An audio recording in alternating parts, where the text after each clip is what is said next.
That rain outside is falling in the form of sleet and freezing rain, and the National Weather Service has prompted much of central Indiana to be under a winter storm warning, and that's going to last with us until 8 p.m. on Wednesday. Up to northwestern Indy area and the darker purple, they're under a blizzard warning, and that's going to last until 4 p.m. on Wednesday. Joining me now is what I would call winter weather expert Jesse Huila, who's been following this storm for the past week or so.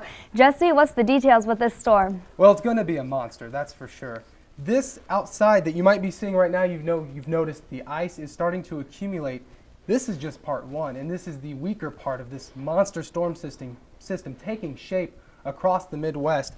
This part of the system will move through tonight, drop about an inch or two of sleet, a little bit of freezing rain as well, but will widen out the view on the radar. And you notice this energy here into West Texas.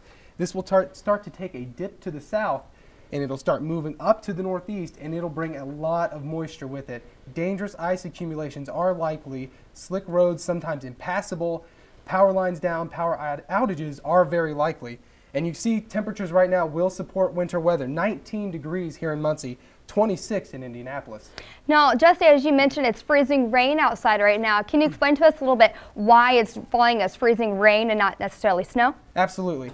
19 degrees, you would think, oh, that's snow weather, correct? Well, however, we have a lot of warm air moving in at the same time on top of cold air at the surface. So what happens is this less dense air moves on top of this cold air. Precipitation falls, melts in the warm sector, falls on a very cold surface, and freezes on contact, or in sleet, which is little ice pellets if the cold air is deep enough. All right, thanks, Jesse. You'll have a full weather forecast coming up in a few minutes.